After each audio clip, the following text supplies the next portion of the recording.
দিতেন। নবীজি বলেছেন জীবনে একবার হলেও তুমি নামাজটা পড়বে। এই হাদিসটি ইবনে মাজাহ শরীফের, তিরমিজি শরীফের এবং আবু দাউদ শরীফের 1297 নম্বর হাদিসের মধ্যে এই হাদিসটা বর্ণনা হয়েছে এই নামাজের কথা। নবীজি তার চাচা আব্বাস রাদিয়াল্লাহু তাআলা আনহুকে ডাক দিয়ে বলছেন, চাচা আমি আপনাকে এমন একটি নামাজের কথা বলছি, এই নামাজটা আপনি প্রতিদিন একবার হলেও আপনি আদায় করবেন। চাচা যদি প্রতিদিন সম্ভব না হয় অন্তত সপ্তাহে একবার হলেও আপনি নামাজটা পড়বেন। যদি সপ্তাহে সম্ভব না হয় তাহলে আপনি মাসে অন্তত একবার এই নামাজটা আদায় করবেন।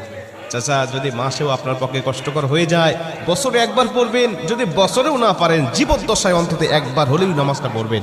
কারণ এই নামাজটা এত পাওয়ারফুল নামাজ, এই নামাজটা আদায় করার কারণে আপনার প্রকাশ্যে অপ্রকাশ্যে যত গুনাহ করেছেন, আপনার ইচ্ছায় অনিচ্ছায় যত গুনাহ করেছেন, আপনার অতীত জীবনে যত গুনাহ করেছেন সব গুনাহ আল্লাহ আপনাকে ক্ষমা করে দেবে। চাচা এই নামাজটার নিয়মটা একটু ব্যতিক্রম। এই নামাজটাকে বলা হয় সালাতুত তাসবিহ। এই নামাজের মধ্যে অতিরিক্ত কিছু তাসবিহ পাঠ করতে হয়। সুবহানাল্লাহ।